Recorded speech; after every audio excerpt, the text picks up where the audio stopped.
estimado irmão e irmã, na fé em Jesus Cristo, nós iniciamos este momento devocional em nome de Deus Pai, Filho e Espírito Santo. Amém. Façamos oração. Ó gracioso Deus, nós te louvamos porque se nós estamos aqui, é porque o Senhor está cuidando de nós.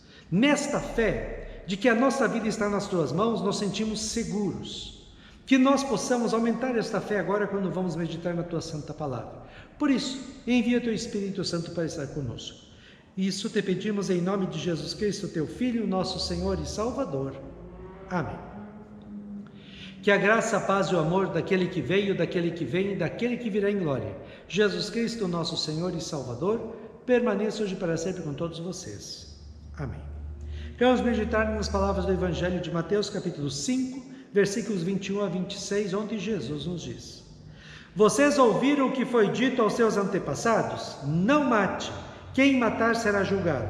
Mas eu lhes digo que qualquer um que ficar com raiva do seu irmão será julgado. Quem disser ao seu irmão, você não vale nada, será julgado no tribunal. E quem chamar o seu irmão de idiota, estará em perigo de ir para o fogo do inferno. Portanto, se vocês estiverem oferecendo no altar a sua oferta a Deus, e lembrar que o seu irmão tem alguma queixa contra você, deixe a sua oferta ali, na frente do altar, e vá logo fazer as pazes com o seu irmão. Depois volte e ofereça a sua oferta a Deus.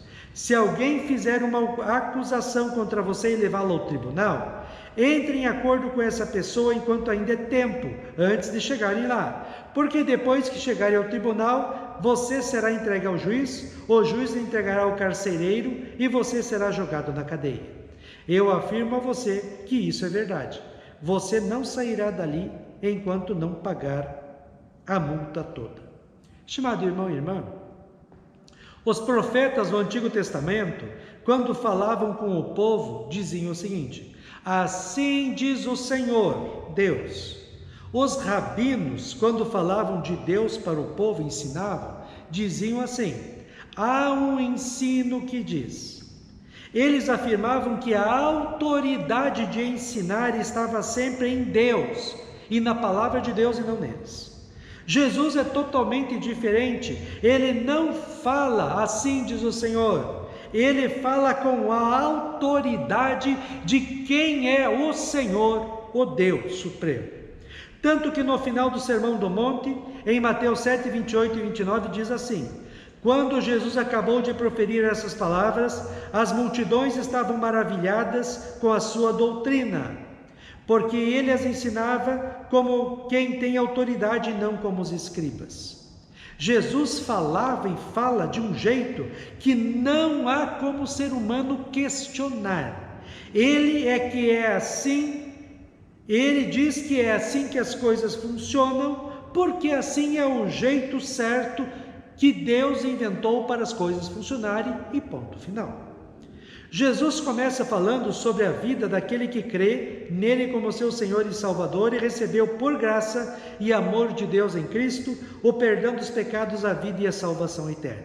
Agora, na fé e salvo, o cristão precisa viver esta fé neste mundo e Jesus explica no Sermão do Monte como nós devemos viver a nossa vida de fé. Ele começa dizendo assim: vocês ouviram o que foi dito aos seus antepassados? Não mate, quem matar será julgado.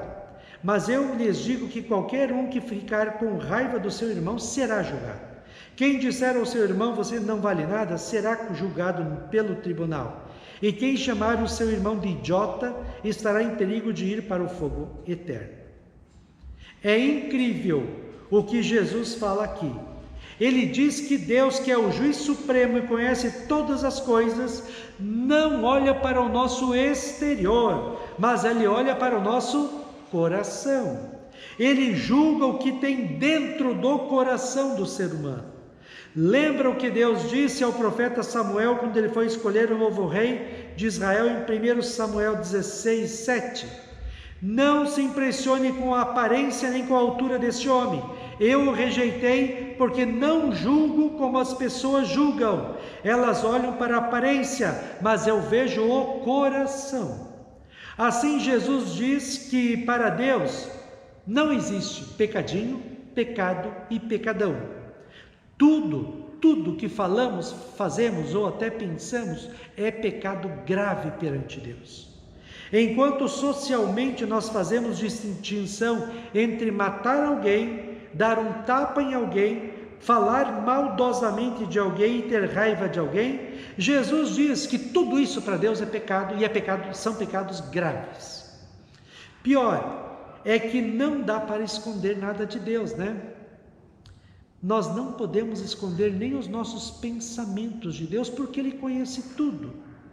Qualquer pecado é uma transgressão da lei de Deus e merece a condenação eterna no inferno, Jesus afirmando.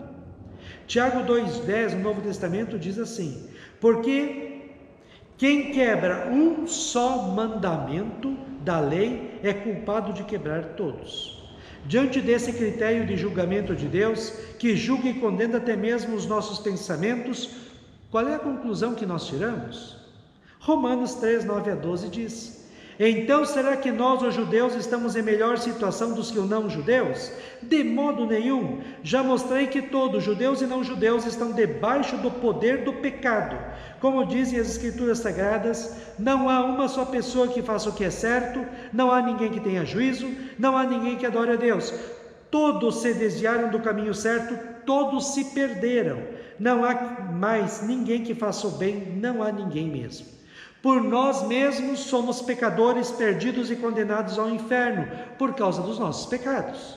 Graças a Deus que Ele nos amou e ama tanto que enviou seu único Filho, Jesus Cristo, ao mundo para sofrer em nosso lugar toda a ira e castigo de Deus e nos dar, pelo seu sofrimento e morte na cruz, o perdão de todos os pecados, a vida e a salvação eterna.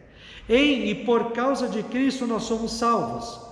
A salvação não é feita por nós, porque não podemos fazê-la. Tudo é presente de Deus dado para nós que somos pecadores. Deus nos aceita única e exclusivamente por causa de Cristo. A nós cabe somente reconhecermos os nossos pecados, inclusive os que cometemos em pensamentos e palavras e não somente em atos, pedir perdão a Deus e na fé em Cristo receber o perdão e forças para viver uma nova vida, santa, bonita e agradável a Deus segundo a sua palavra. Jesus também diz: portanto, se vocês estiverem oferecendo no altar a sua oferta a Deus e lembrar do que seu irmão tem alguma queixa contra você, deixe a sua oferta ali na frente do altar e vá logo fazer as pazes com o seu irmão. Depois volte e ofereça a sua oferta a Deus. Se você verdadeiramente reconhece o seu pecado e está arrependido, antes de ir adorar a Deus, vá pedir desculpas ao seu irmão a quem você ofendeu, a quem você machucou. Depois de reconciliado com seu irmão, dê honra e louvor a Deus. Muitas vezes, a pessoa diz que está arrependida de ter feito algo de errado contra alguém, mas não quer pedir perdão.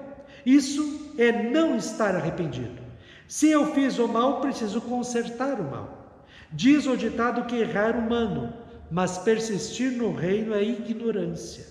Jesus diz assim também: se alguém fizer uma acusação contra você e levá-la ao tribunal, e aqui tribunal é o tribunal de Deus, entre em acordo com essa pessoa enquanto ainda há tempo, antes de chegarem lá. Porque depois de chegarem ao tribunal, você será entregue ao juiz, o juiz entregará ao carcereiro e você será jogado na cadeia. O inferno, a cadeia. Eu afirmo a você que isso é verdade. Você não sairá dali enquanto não pagar a multa toda. Tente ao máximo viver em paz com os outros, estimado irmão e irmã. Não vale a pena guardar mágoa, ódio, raiva e qualquer sentimento ruim no coração. Só faz mal para a gente mesmo. E Jesus sabia disso, por isso que Ele diz para a gente perdoar. Por isso que Ele diz para a gente amar. Mas, se acontecer algum desentendimento com alguém, é melhor procurar a reconciliação antes que as coisas se compliquem. Tem muitas desgraças que poderiam ser evitadas se a pessoa falasse: me perdoe. Assim, estimado irmão e irmã, Jesus nos dá uma lição de vida tão maravilhosa que é muito difícil da gente fazer. Precisamos da presença de Cristo em nossas vidas para podermos amar a Deus acima de todas as coisas e amarmos o nosso próximo como a nós mesmos.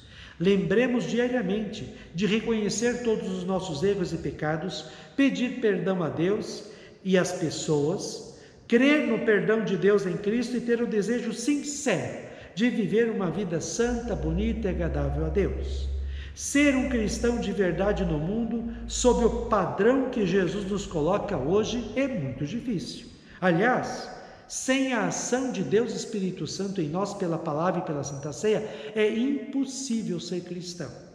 Seria tão maravilhoso o mundo se todos vivessem segundo o que dizem os 10 mandamentos. Não existiria violência, desunião, orgulho, maldade, um ajudaria o outro, seria um mundo maravilhoso, perfeito. Jesus nos ensina hoje que não basta a aparência, mas é necessário um coração verdadeiramente cristão para poder ser agradável a Deus. E isso só pode acontecer quando a palavra de Deus estiver firmada em nossos corações.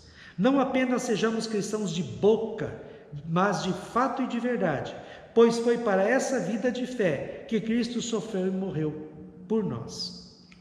O Salmo 19 diz assim: a lei do Senhor é perfeita e nos dá novas forças. Os seus conselhos merecem confiança e dão sabedoria às pessoas simples. Os ensinos do Senhor são certos e alegram o coração. Os seus ensinos são claros e iluminam a nossa mente. O temor ao Senhor é bom e dura para sempre. Os seus julgamentos são justos e sempre se baseiam na verdade. Os seus ensinos são mais preciosos do que o ouro, até mesmo do que o ouro muito fino. São mais doces do que o mel, mais doces até que o mel mais puro. Senhor, os teus ensinos dão sabedoria a mim, o teu servo, e eu sou recompensado quando eu lhes obedeço. Quem pode ver os seus próprios erros? Purifica-me, Senhor, das faltas que cometo sem perceber. Livra-me também dos pecados que cometo por vontade própria. Não permitas que eles me dominem. Assim serei uma pessoa direita e ficarei livre do grave pecado da desobediência a ti. Que as minhas palavras e os meus pensamentos sejam aceitáveis a ti, ó Senhor Deus, minha rocha e meu defensor. Amém. Façamos oração. Ó Senhor nosso Deus, nós te louvamos, porque a salvação não depende de nós, mas unicamente de Cristo. Isto nos dá alívio, tranquilidade e segurança. Que nós possamos vivenciar a nossa fé neste mundo segundo a tua santa palavra, os 10 mandamentos. Que possamos amar a ti acima de todas as coisas e amar o nosso próximo como a nós mesmos. Fica conosco neste dia e cuida de nós. Dá-nos sabedoria. Isso te pedimos e agradecemos em nome de Jesus. Amém. Receba a bênção do Senhor. O Senhor te abençoe e te guarde. O Senhor faça resplandecer o seu rosto sobre ti e tenha misericórdia de ti. O Senhor sobre ti levante o seu rosto e te dê a paz. Amém.